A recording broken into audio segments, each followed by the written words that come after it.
Dr. Jerry, you got the whole world waiting. Been ready for you to start the conversation. Your point of view, it got the haters confused. Leave it up to you to bring us all the good news. Positive vibes and the sex appeal too. Dr. Andre Jerry, can I get an interview? Welcome to Live with Dr. Andre Jerry, your trusted space where lived experiences are shared, wisdom is gained, and purpose is refined. I'm your host, Dr. Andre Jerry, and we're once again broadcasting live from Ho Chi Minh City, Vietnam. This show is heard in more than 128 countries around the world and has featured artists, authors, entertainers, entrepreneurs, educators, and thought leaders from across the globe. So wherever you may be tuning in from tonight, or if you're catching the podcast version of this show, on behalf of myself and the Artist First Radio Network, I want to thank you for your continued leadership and your support. So listen, while I've got you, let me say this. Live with Dr. Andre Jerry is just one of many outstanding programs here on Artist First Radio. Whether you're into politics, true crime, real estate, travel, entrepreneurship, even if you like listening or content about UFO encounters, there's truly something for everybody on Artist First. So when you get a chance, head over to artistfirst.com and just explore the homepage and take a look at everything that this network has to offer. I think you'll be really pleasantly surprised by what you see. Okay, so now, tonight's episode is going to be a little different. This is my final episode broadcasting from Vietnam. I've been here for a little over 6 months now. And you know what? I think it's time to go home. The honeymoon is over, as they say. And later this month, I'll be headed back home to Puerto Rico. So tonight, we're going to do something I've never really done before, and this is Dr. Andre Unfiltered. So I'm giving you my honest, unfiltered truth about my time here in Vietnam. I'm talking about the good, the bad, and yes, the ugly. Now, when I say unfiltered, I mean exactly that. I'm not going to be sugarcoating anything. This is not travel influencer hype or anything like that. I'm not going to try to worry about being politically correct or offending anyone. This is just my lived experience while I've been here. And yes, there'll probably be a little profanity sprinkled throughout the show.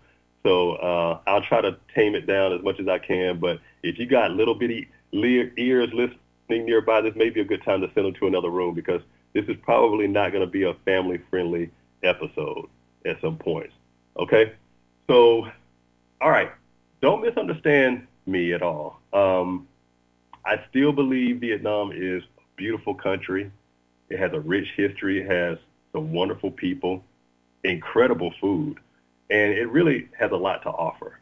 So I don't regret coming here, not for 1 second. But just like every other place I've lived or traveled around the world, it has its challenges. And after 6 months of living here, not vacationing here, but living here, the novelty sort of wears off after a while. The honeymoon period ends at some point, and eventually you start seeing a place for what it really is. So tonight we're going to talk exactly about that.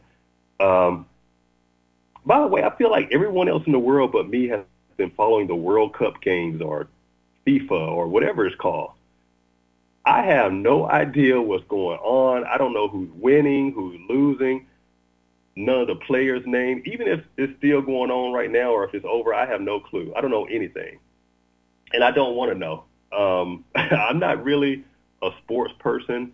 I wasn't as a child. I'm certainly not as an adult, but here in Vietnam, they really are into this World Cup stuff over here, especially the kids. They know all the players. They know the players' stats.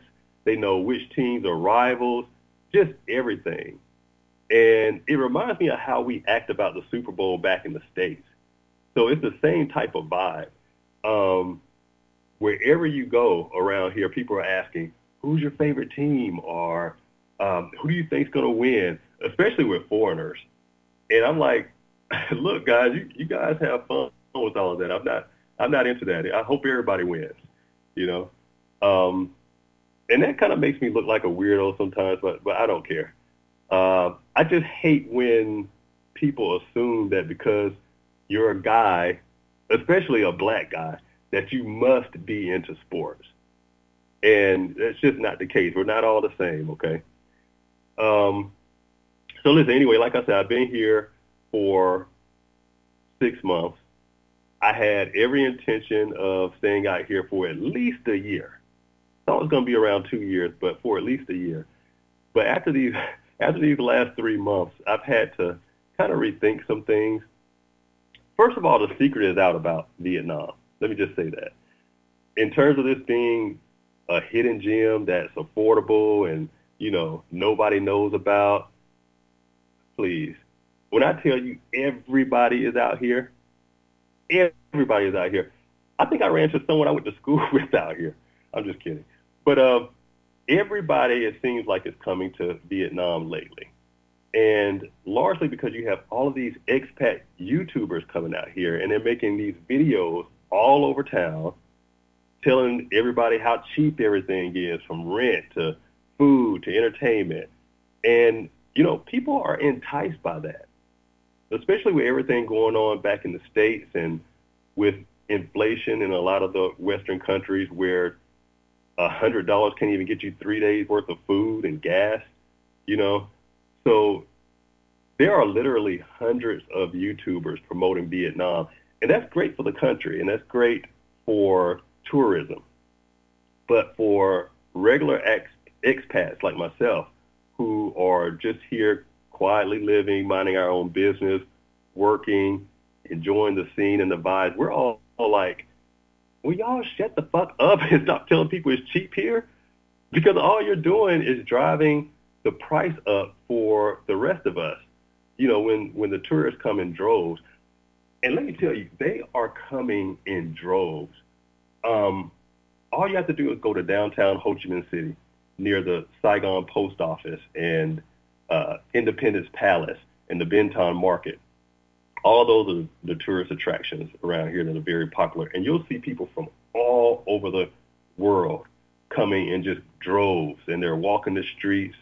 They're taking in the culture, the food, the atmosphere. So, like I said, it's great for the tourism industry. But for those of us who live and work here, it does sort of drive up the prices of food and rent and everyday items. And even if you put the price point aside, for the tourists that do come here that are rude and disrespectful or just not mindful of the culture, it can leave like a lingering residue about foreigners and expats that sometimes we have to contend with or absorb from the people who live here. And that's not always fair. So that's just something that I think about, and is really unfortunate. I'm not saying that every tourist is, problematic, but you just have a few that come out here and they bring those raggedy values and all that type of stuff, and it's just not a good look. And some people can think you're the same way because they've had negative encounters with some tourists. So it's just one of those things that you have to look out for. But like I said, overall tourism industry is very strong here. Just if you come, make sure you're respectful. Make sure you are adhering to all the local laws and just not bringing your attitudes and cultures over here in a way that's problematic. Okay. Let's see what else I want to talk about here. Oh yeah, when we first got here, Airbnb. So when we first arrived here, we stayed in an Airbnb. And I would recommend for anyone that's going to be visiting here for the first time, if you get an Airbnb, I think that's the best way to go, because with an Airbnb, you can kind of put the charges on your credit card and you won't have to worry about figuring out the local currency or any of that stuff. And 9 times out of 10, your Airbnb is going to be a serviced apartment. So what that means is that they're going to clean your room. They're going to change your linens at least once or twice a week. But don't do what I did and book your Airbnb for like a month or a month and a half. And I'll tell you why. Unlike in other places around the world, you can't trust the photos from the listings on websites here in Vietnam. I hate to say it, but these are some catfishing motherfuckers out here. You will find a place that you think looks great and it looks clean and it just seems like it's a perfect fit. But when you get here and you check in, a lot of times you realize that the photos that you saw were airbrushed to hell.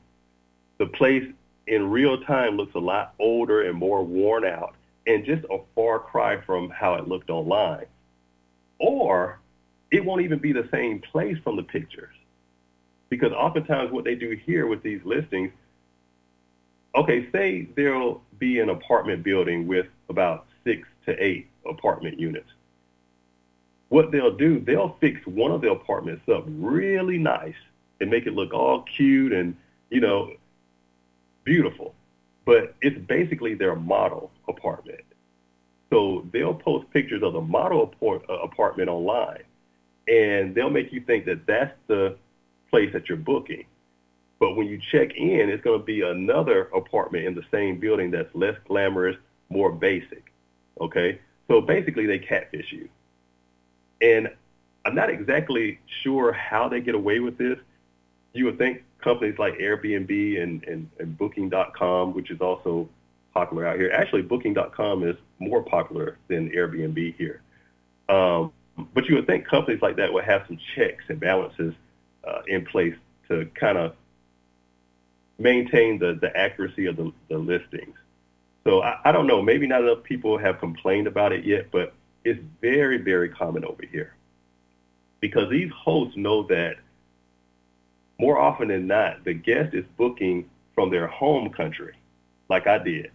And we're relying solely on the photos and the reviews, because once you arrive and check in, you're pretty much stuck. Because see, by that time, you've exceeded the refund window. You're jet lagged. You're in a different country. You don't know the language. You're adapting to the culture. So you're just stuck with it, and you just have to make the best out of it. And that's exactly what happened when we first arrived. The apartment, like I said, it was the same that was in the pictures, but it just looked so dreary and old. And I had booked it for like a month and a half. And that was the longest month ever. It seemed like we were there for like 2 months. But what I can say about the place is that the host was extremely responsive and very nice and just went out of their way to make sure that we were comfortable for the time that we were there. And actually through this host, we connected with their housekeeping staff, which was a married couple that we ended up becoming really good friends with. Really sweet people. They invited us to their home. We met their mom, their young daughter. They cooked dinner for us. Everything was just beautiful. It was a beautiful time. I have some video footage of it posted on my YouTube channel if you want to take a look at it. So overall, our first experience with our Airbnb wasn't terrible. Yeah, the photos didn't quite match up with how the apartment looked in real time, but having a really good host definitely made up for all of that. Okay, so do yourself a favor. If you're going to come here, book your Airbnb or Booking.com no longer than a week. Okay, that way, if the place doesn't meet your expectations, you can quickly pivot and not have to spend so much time there. And then once you're here, you can actually go out and check out some of these other places for yourself so you don't get catfished. You know what I mean? Now, because we had planned to be here for at least a year, during the month that we were in the Airbnb, I connected with a realtor who was helping us find an apartment. And just like anywhere, you got good realtors and you got not so good realtors. So our first realtor wasn't, he wasn't all that. He was more reactive than proactive. And to be honest, the vibes just weren't there. I'm a vibes person. You guys know this about me. But he did come recommended by a reputable source here in country. And so that's how we got connected. Eventually, we kicked him to the curb and we connected with another realtor who was much more professional and on top of his stuff. And it didn't hurt that he was also kind of easy on the eyes. That didn't hurt either. But with his help, we were able to find this really nice studio apartment in the most exclusive high-rise in Ho Chi Minh City.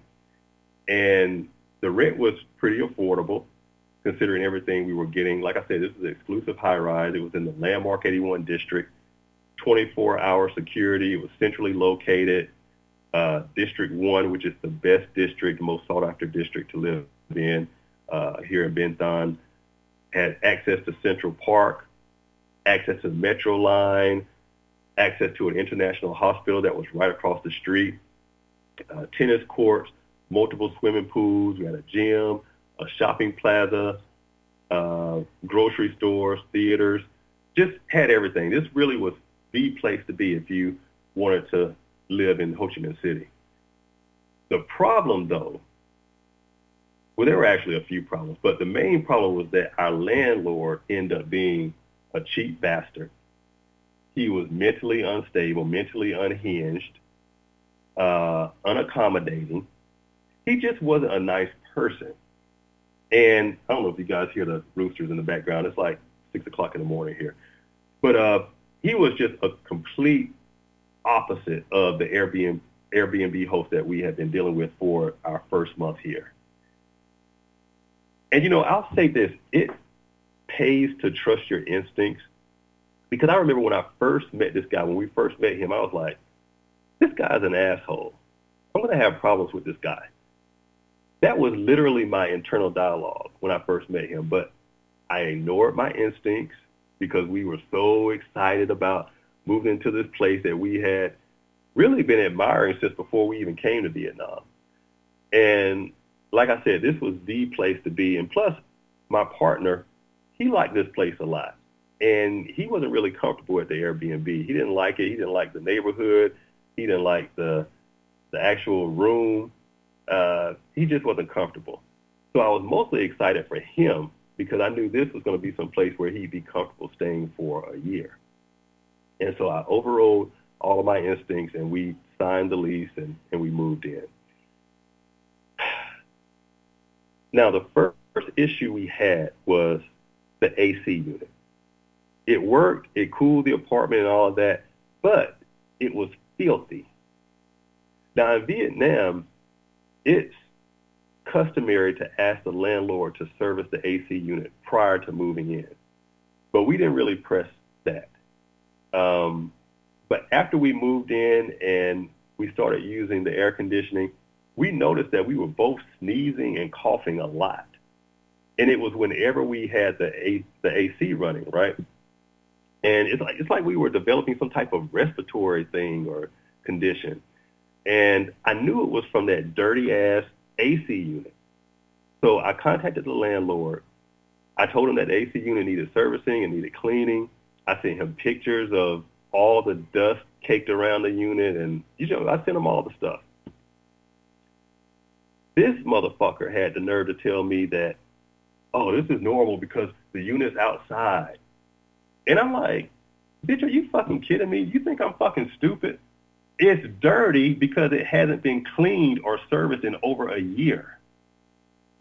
And then he went on to tell me that if I wanted to have the AC unit serviced, that I would have to pay for it. And I'm like, I'm not paying for shit. I just won't use the AC. So like this is the first real interaction with the landlord post signing the lease. So I could already see what type of landlord that we were dealing with at that point. And so I was like, you know what? I'm not going to bother this bitch about shit else. I'm just going to do my time here and get the hell on. So we stopped using the AC. Sure enough, all the sneezing and the coughing stopped. It wasn't too bad because we were on the 15th floor.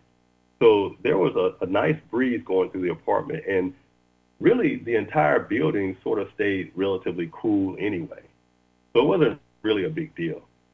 Um, the next issue we noticed was that there had been a small puddle of water that was always forming around the toilet. But we always thought it was just spillover from the shower. Well, it turned out that there had been a small leak behind the toilet where the bidet was connected.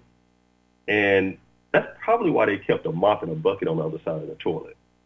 I always wondered why that was there. But now, this was a relatively minor leak, but it was one of those things where if you left it unrepaired, it could end up doing some damage to the floors. So I took a video of where the leak was coming from, and my dumb ass, I sent it to the landlord, still thinking I'm dealing with a sane, rational person. And I was like, hey, we noticed there's a small leak behind the toilet. You might want to have someone come and fix this because it could, end up damaging your floors.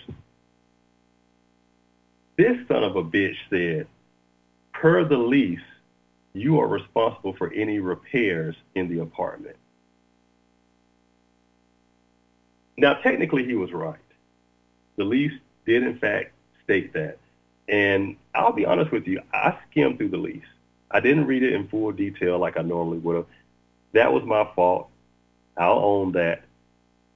But what I didn't like and what I didn't appreciate was his approach and his manner. Before I even contacted him about the leak, I had already priced the repair. It was nominal. It was like $11, $12. And, just to make things convenient for him, I was going to offer just to take care of it myself and just deduct it from next month's rent. But he had pissed me off so bad at that point. And so I was like, you know what? Fuck you. Fuck this apartment. I'm not fixing shit. I don't care if the floor rots and caves in. This is not my property. This is not my responsibility. I'm not fixing shit. And I meant that. And I called my realtor and I told him what happened. And I told him, I said, look, I'm done with this landlord. I'm not dealing with him anymore. If I have any issues with the apartment, I'll contact you directly. And you can communicate everything to him. But he and I are done. So imagine living somewhere where this is the type of vibe you have with your landlord, where the communication now has to go between the realtor because he done pissed you off that bad. And see, I'm not like how I used to be. These days, it actually takes a lot to get me pissed off. But once I'm there, I'm done with you. I'll send you straight to hell. But, with all of this going on, you can sort of imagine how my attitude shifted about the apartment, being in the apartment, living there. Who wants to live someplace where you can't even stand the landlord and where you got to come out of your pocket to pay for any repairs that are needed? And so I just didn't want to be there anymore. So I found myself hating the apartment, hating the community, just noticing everything wrong with the place because I'm not in the best headspace, and, I'm trying to keep everything contained because I'm not trying to completely ruin it for my partner who actually liked where we were. I wasn't trying to ruin it for him. But I wasn't happy. I wasn't happy there. So let me tell you about the neighbors, because that's a whole other thing that kind of got on my nerves. Okay, so this is a luxury high-rise in Bentham, so you can already imagine the vibes. It's a little snooty, high class, people who think they're better than everyone else, that type of vibe. So we had this one neighbor who lived right next door. If you opened the door, her apartment was to our left. So she had to walk past our door to get to her apartment.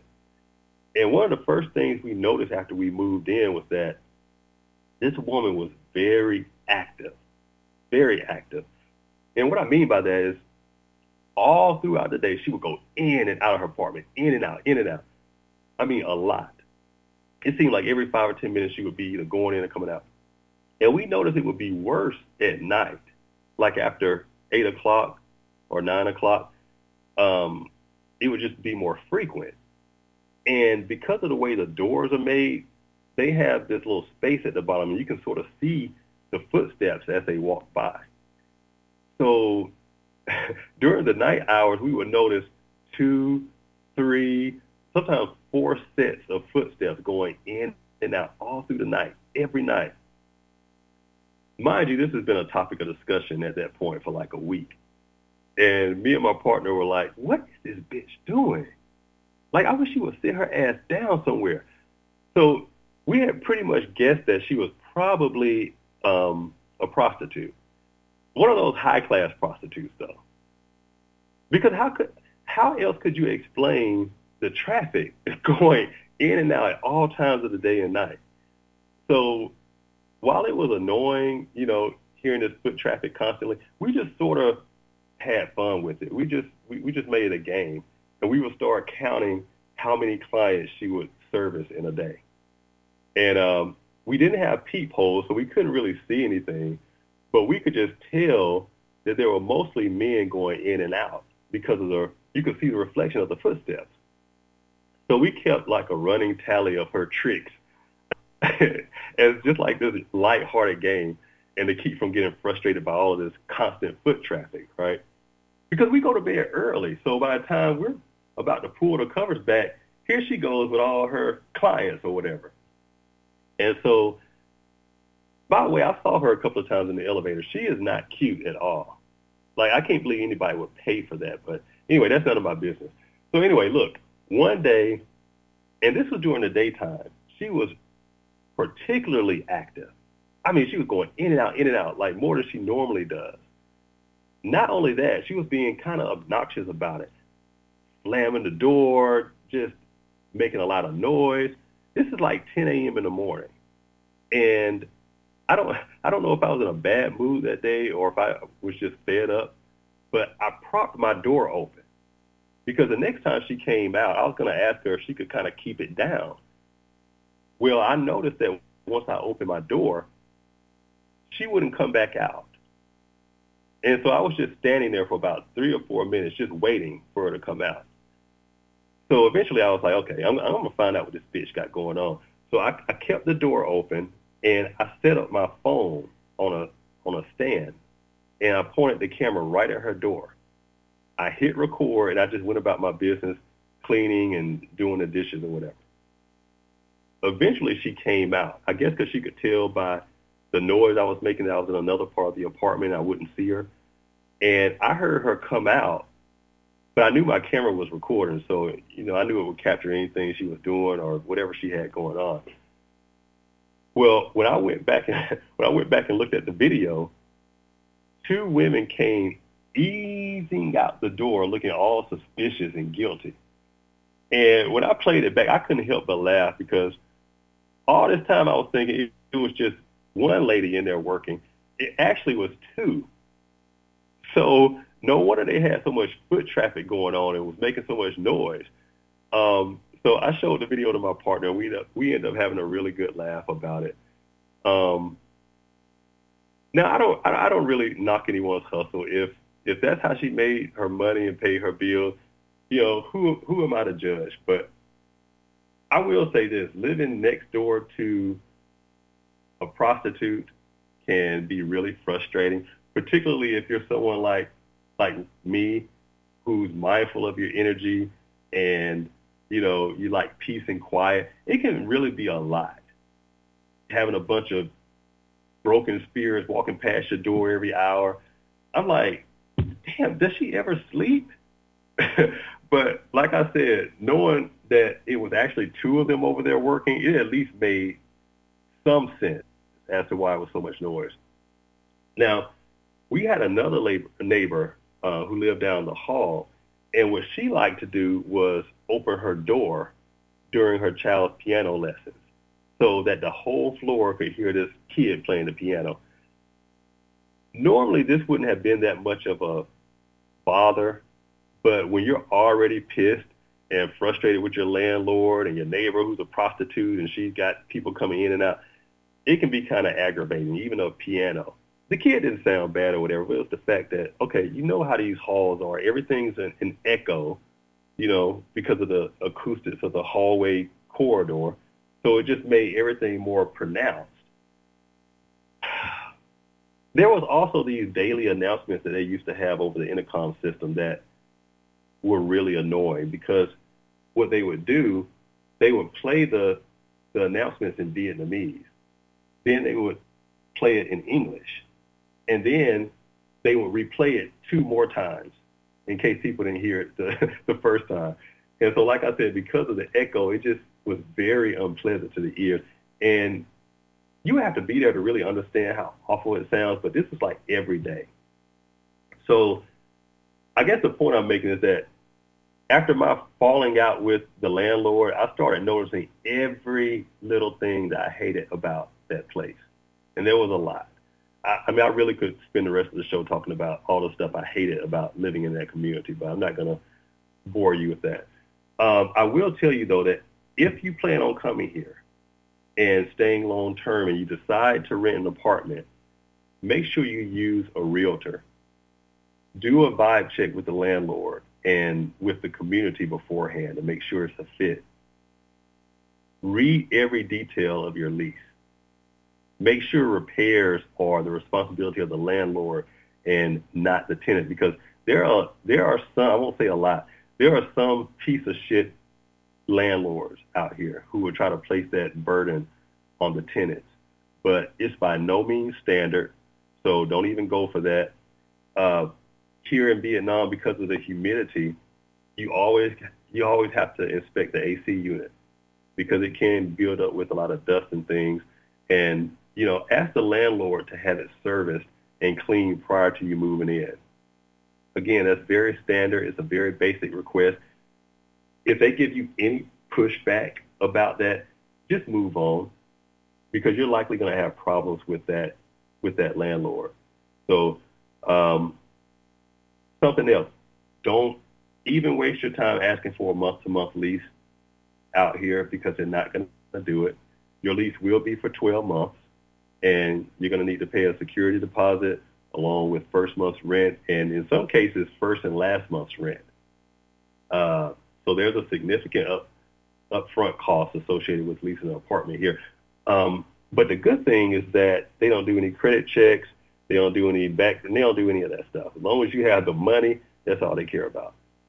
But those upfront costs that I mentioned, that's actually why a lot of people just choose to do Airbnbs and other short-term rentals on Booking.com and other sites like that, because they're trying to avoid incurring those upfront expenses. Then you have management fees, which are very common out here. I can't stand it. Management fees are in addition to the rent. It's usually like $30, $40, sometimes $50 or more, depending on the building. Back home, we would just call these HOA fees, but it's basically administrative costs and utilities for the entire building's common areas, like the gym, corridors, pools, and stuff like that. And so what they do is they divide the building's utility bill and administrative costs for the whole community. They multiply it by the number of units, or divide it by the number of units, rather. And so each unit has to pay their share of the bill. So that's basically what a management fee is, and it's charged monthly. And building administrators, I notice, are very, very strict about making sure that those are paid timely. They almost kind of treat them like it's a property tax or something, in my opinion, more so than like a utility bill. And actually, the management fee is what ended up being the final straw for me and my landlord. Because back when the incident with the leak in the bathroom happened, and he came at me with that whole per the lease bullshit over a minor $11, $12 repair, I had sort of already made up in my mind that I was going to leave that apartment, because there was no way I was going to deal with a landlord like that for a year, paying him my hard-earned money every month just for him to be a cheap bastard who don't want to fix anything. I wasn't dealing with that. Plus, my partner was going back to Puerto Rico to handle some family business. So that means that I would be there alone with no guardrails or anybody to help center me and keep me calm. So I had already had in my mind I was going to give up the apartment at some point. So eventually I submitted a notice to vacate. I knew I wasn't going to get my deposit back because we only stayed 3 out of the 12 months. I didn't care. I just wanted to get out of there. And I strategically timed the move a day before the next month's rent was due. And there was an outstanding management fee that was due from the previous month, but I had decided that I wasn't going to pay it. Because my thing was, first of all, you've been a complete dick this entire time, a horrible landlord. You're keeping my security deposit and the last month's rent. So my thing was, you pay the fucking management fee. And by the way, use some of that money to fix all this raggedy shit you got in here. That was sort of my attitude at the time. And still today, I wouldn't have paid the management fee. So fast forward to a week later after submitting the notice to vacate, I noticed that the landlord is calling me at like 7:30 in the evening while I'm teaching. And of course, I didn't answer it because first of all, I know what you're calling about. Second of all, you know I don't even fuck with you like that anyway. So if you have anything you need to communicate to me, you can call my realtor and we can go from there. Later that night, around 10:30, 11 o'clock, really late, he sends me this text about the management fee being overdue and all of this. I ignored it. I blocked his number and I went back to sleep. That next morning, I wake up to someone knocking on my door. Mind you, it's like 8:15 in the morning. And so I'm like, who could this be this damn early? So I go to the door. I'm still in my do-rag. I still got my night clothes on, by the way. I have an attitude because I'm still half asleep. I haven't had any coffee. And whoever this is knocking with like this sense of urgency, like there might be something wrong. And I'm very much like a don't roll up on me type of person. Like, you don't just show up at my door without calling me first. I don't play those type of games. You can probably already tell where the story is going. So I open the door, and really my landlord is the last person I'm thinking is at the door. I'm thinking maybe it's a package delivery or maybe it's security telling residents about some type of issue in the building or something like that. But I open the door, and it's my fucking landlord. Remember, I'm just waking up. I'm in my do-rag. I'm in my boxers and shit. And I'm giving him this look like, are you fucking kidding me? He didn't say good morning, hello, I'm so sorry to disturb you. The first thing this bitch said was, I've been calling you. We need to talk about the management fee. Before I knew it, I said, bitch, you done lost your fucking mind. And I closed the door in his face. I didn't slam the door, but I used enough force to know that the door was going to close. You know what I mean? So before the door even closed, I had already turned around and was headed back to my bed. This motherfucker going to put his hand out to keep the door from closing and going to try to come in anyway. When I didn't hear that door close, I turned around so quick and I shoved him and the door so fucking hard, I think the entire floor heard it. All the while I'm cussing his ass out. And then he starts banging on the door like a crazy person. You open this door. Open this door now. We need to talk. So by this time, I'm at 10. I'm just trying to talk myself down and some kind of way regain my composure. Because you have to remember that my partner went back to Puerto Rico. There's no one here to diffuse this situation. He's irate. I'm at 10. He's still banging on the door, yelling like a maniac, just completely unhinged. I'm using every ounce of self-restraint that I can muster to keep from opening the door. And I remember telling myself, I was like, Andre, if you open that door, you are going to jail. And there's nobody here that can help you or can get you out. So you got to get a hold of yourself. And that's when it dawned on me what he was trying to do. I was like, oh, okay. You want me to fuck you up. Because it's my black ass that's going to be dragged out of here by security or the police or somebody after whooping your ass.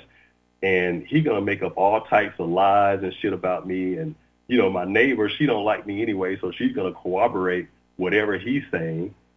So, with that understanding, and even in that heated state that I was in, I was able to somehow calm myself down a bit. And I could hear him. He was still outside my door. He had stopped banging and yelling, but I could hear him punching little codes on the combination lock. And I knew he wasn't crazy enough to use a code to try to come in my apartment. I knew he wasn't that crazy, because had he done that, I'm pretty sure I would still be in prison today. But I knew what he was doing was changing the access code so that once I left the apartment, I wouldn't be able to get back in, which is so fucked up on so many levels, and such a violation of tenants' rights. And, even here in Vietnam, that's like a violation. You don't do that. So anyway, while he's doing all of that, I'm packing my shit, because this has gotten to the point to where my safety is at risk, my freedom is at risk. I don't know what's happening. My reputation is on the line. I don't want to risk getting into any type of legal trouble here, which could impact my security clearance and my teaching license and my work permit, business visa, all this stuff. Like, no, I was not going to let this unhinged fool mess up my stuff. So I'm packing my stuff, and at the same time, I can hear this idiot talking to me through the door. And he's saying, "I've changed your code, and I had your fingerprints removed from all access. You're no longer welcome in my property. If you don't leave, I'm going to have security escort you off the premises." At that point, I contacted the realtor, and I told him everything that was happening. He was like, "Look, I don't know why he's acting like this. Don't worry, I'll talk to him. You have every right to stay there until the 25th, which was the day I was due to move out." And but I was like, "Nah, ain't no way I'm staying here another week after what just happened this morning." And he understood where I was coming from. So from that day on, he started sending me new apartments to view, and he eventually helped me find the apartment that I have now, which I love. So he's a pretty awesome realtor, and I appreciate all of his help and his support. So yeah, there was a lot of drama with that first apartment, but there were also some really valuable learning lessons in all of that. Trust your instincts, especially about people, because I knew he was a motherfucker. I knew it from day one. Always read the contractual language in stuff like leases and things like that. Read it in detail and make sure you understand everything, even if it's in another language.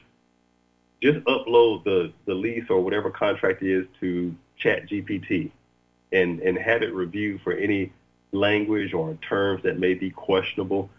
Always use a realtor if you're looking for a long-term living arrangement or apartment out here in Vietnam. You can always reach out to me, and I can refer you to my guy.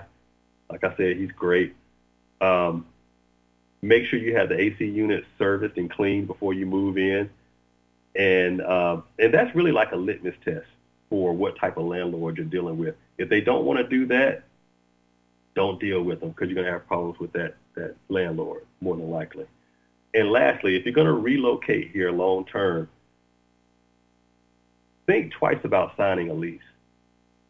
Think twice about it. Because here's the thing, and this is what nobody tells you about Vietnam. These landlords love leasing to expats and getting them to sign these 12-month leases. Because, first of all, they're getting 2, sometimes 3 months upfront cash. That's a good chunk of money here. Secondly, they know that 7 times out of 10, the expats are not going to stay the entire 12 months.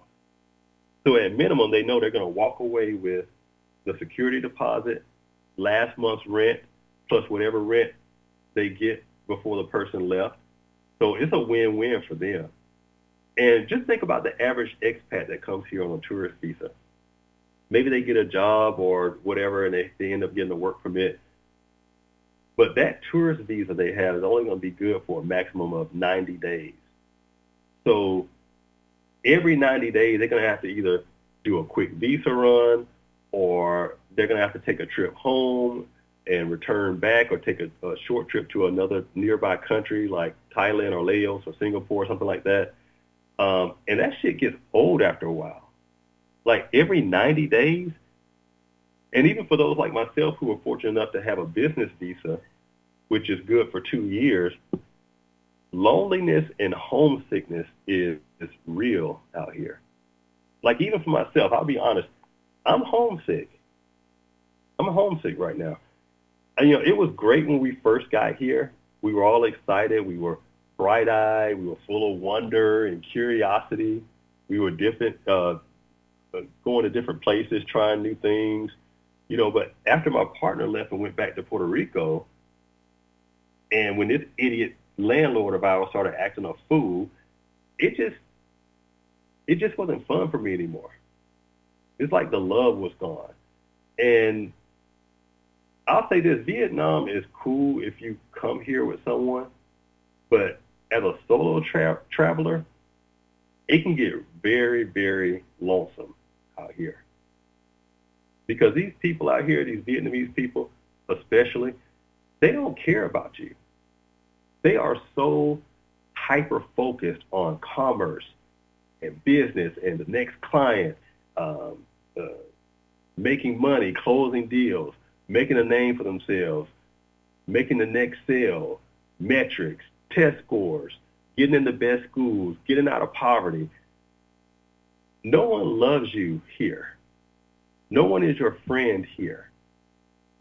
Nobody has your back here. You're just a means to an end to help them to get to where they're trying to go. And it's not necessarily a bad thing, but it's different. That's all.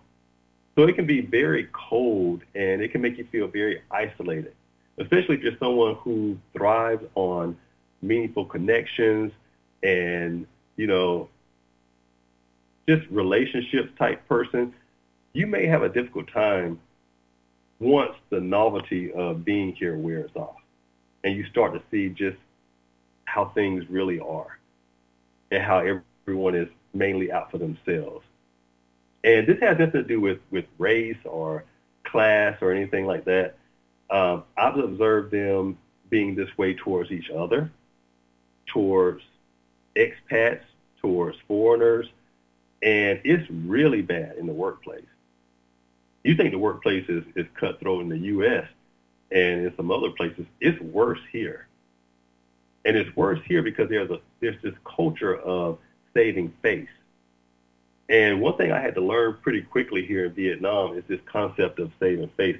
Now, if you're from the U.S., we're generally taught to be direct. Like if we got a problem with you, we're going to address it. If you made a mistake or, we're going to point it out. If you have a disagreement with someone, we're going to get into it. We're going to talk about it. It's not necessarily how things work here. In Vietnam and really in many parts of Asia, avoiding public embarrassment and just maintaining harmony, I guess you could say, that's kind of what this whole saving face thing is about. So people are not going to say no to you directly oftentimes here. And they may avoid admitting that they don't know something or when they're wrong. And when you're having a discussion, they may tell you what they think you want to hear versus just saying what it is, because they don't want to embarrass themselves. They don't want to, they're just trying to avoid confrontation whenever possible. And it's not coming from a place of dishonesty. They're just protecting relationships and they're preserving their dignity. All that is, it takes precedence over being just blunt or confrontational. Now, clearly my previous landlord didn't get that memo. He was very direct and confrontational to an obscene degree. But yeah, saving face is really a thing here. And it can make it extremely difficult to effectively communicate with people and to have genuine connections with people. Speaking of connections with people, I don't know how much time I got. I kind of want to jump into another topic if I can, because I don't want this episode to sound like all I experienced here was frustration, because that definitely wouldn't be the case. I met some genuinely wonderful people here, including someone who I thought would become a lifelong friend, but it didn't quite pan out that way. So and I got to be quick because I'm coming up on the end of the hour. So my first week here, I met this guy named Vincent, black guy around the same age as me, probably a year or two younger. He was a former federal employee back in the States like myself, avid traveler just like me, and he was also a fellow educator out here in Vietnam. We took a training course together. We taught some of the same students. So we just kind of hit it off from the jump. And there's not many of us here, meaning black people and black men especially. So naturally, we kind of gravitated toward each other. We hang out from time to time. We lived in the same community for a brief moment until he moved into the building down the street, which is where I live now, ironically. So we hang out pretty often, go to the gym, bounce ideas off each other about different types of business ventures that we thought would do well out here in Vietnam. He's very business-minded like me, so that always made for great conversation, and we just always enjoyed each other's company. Where things started to take a turn was last month. So like I said, we both used to live in the same community back when I lived in this crazy landlord's apartment. He was only there on a short-term stay through like booking.com or one of them sites, and he eventually signed a lease at the building down the street, which is the building that I wanted to move in the first place, but my partner didn't really like it here. So anyway, Vincent is a bit of a hoe. He likes to travel all around Vietnam and Thailand and Cambodia chasing pussy, more so buying pussy. So he's traveled a lot throughout this region, and he ended up taking a trip to Thailand recently, and he really liked it there. I guess he met a girl out there or whatever, and I kept trying to tell him about these hoes out here. They don't want nothing but your money. They're not really interested in you like that, but he don't listen. He's when it comes to women, he just don't listen. So anyway, after this trip he took to Thailand, he was like, yeah, man, I think I want to move to Thailand, man. That's how he talks. It's really nice out there, man. I like the whole vibe and the women out there, man. And, so I was like, well, what are you going to do? Are you going to make that move out there or what? And he's like, yeah, man, I want to, but I'm tied up in this lease over here, and I don't want to leave the landlord hanging. She's a really nice lady, and I don't want to do her like that. And, I'm thinking about subletting the apartment. That way I can move to Thailand and not have to worry about paying the rent here. And so I'm hearing all of this, and I'm like, well, just sublease it to me, because I'm not trying to stay in this apartment with this crazy landlord for much longer anyway. He already knew the backstory with the landlord and the issues we've been having. The incident with the landlord banging on the door, that hadn't happened yet. But at that point, I was kind of looking around for other options, you know what I mean? And so he was excited about me subleasing his apartment. And he was like, oh, man, that'll be perfect. That way I can start making plans to move to Thailand and not have to worry about paying rent in two places and all this type of stuff. And I'm like, okay, are you sure? Because if so, I'm going to go ahead and put my notice to vacate in now. And he was like, yeah, man, I'm dead serious or whatever. So I'm like, bet, okay, good. This is perfect timing. So that arrangement was the premise. It was the entire premise behind me putting in my notice to vacate at the apartment that I hated, right? You can kind of tell where this is going. So I submitted the notice to vacate. Fast forward a week or so later, and the whole banging on the door incident happened with the landlord. Now, at this point, I still have about a week or so left in the apartment. But I'm having to move out that day to keep from going to jail, remember? So essentially, I'm kind of homeless now because I have all of my bags packed at this point. I have nowhere to go. I'm still in this fight or flight mode because this incident with the landlord just happened. And I know once I leave this apartment, I'm not going to be able to come back in because he's changed the access codes or whatever. I don't know what he's told security. I'm concerned about the optics of being possibly escorted off the premises like I'm some criminal in front of all my neighbors who don't like me anyway, when I did absolutely nothing wrong. And so I'm just looking around at everything and what's happening and all the stuff I'm leaving behind that I otherwise would have taken with me, but I can't because I'm leaving in this urgent type of way. And so I'm thinking about all this. I'm having this brief moment where I don't quite know what to do. So I called Vincent. And mind you, I called Vincent earlier, like right after this stuff with the landlord happened, when he was banging on the door. And I gave him the whole rundown about, you won't believe this, how this MFer just showed up at my door 8 o'clock in the morning acting a fool, costing me over a management fee. And he was like, man, are you kidding me? That's crazy. It's a good thing you kept your wits about you, man. Da, da, da. So he already knew what type of day and what type of morning I was having, And so I was like, yeah, man, let me call you back. I need to pack my stuff and just get from out of here before I end up in jail.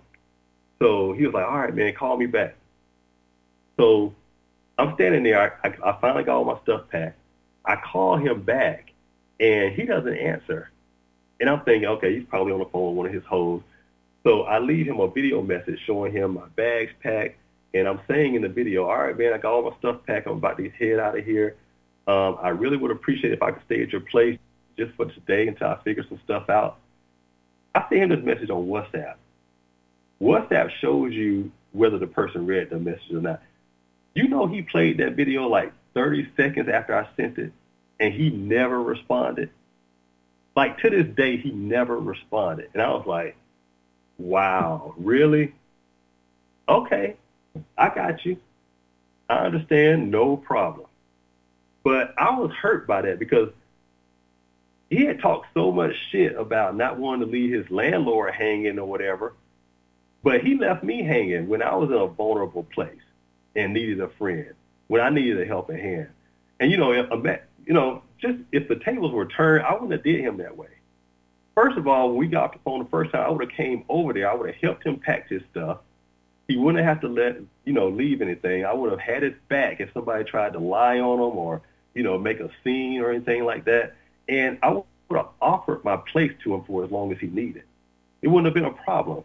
That's just the type of friend I am. I'm not a fair weather friend. If I'm going to be your friend, I'm a true friend. But, not everybody's built like that. And so even though that was hurtful, and I'm trying to hurry this along, but, I'm glad I found out about what type of friend Vincent was now versus 2 and 3 years down the road. And there's actually more context I could give you to this story to make it even more unbelievable, but unfortunately, I don't have enough time to get into all of it tonight. It looks like I'm going to have to do a 2-part episode for this, but trust me, we've only scratched the surface. We've talked about Vietnam and the challenges I had with apartment hunting and crazy landlords and being homesick and a bunch of other stuff. In part 2, I'm going to tell you what ultimately happened with me and Vincent, why I made the decision to leave Vietnam earlier than I planned, and just some of the biggest lessons that I learned from living overseas and whether or not I would ever return here. And so trust me, there's still a few stories that I got left that's going to have y'all shaking your head in disbelief. But if there's one thing I hope you took away from tonight's conversation is this. Every place has its beauty. Every place has its challenges. Vietnam is no exception. Me telling you all of this is just simply my lived experiences that I'm sharing with you honestly and unfiltered without any malice. And so my hope is that I can help someone who's considering making a similar journey or at the very least give you a more balanced perspective than all the stuff that you're seeing on YouTube and social media. So thank you for spending part of your evening with me. I truly appreciate your listenership. I'm losing my voice. But thank you for your continued support of the show. Be sure to tune in Wednesday, August 12th at 6 p.m. Eastern for part 2. We're going to do a part 2 of this. And until next time, remember, lived experiences are shared, wisdom is gained, and purpose is refined. All right, I'm Dr. Andre Jerry. This has been Live with Dr. Andre Jerry. Good night, everybody. Take care.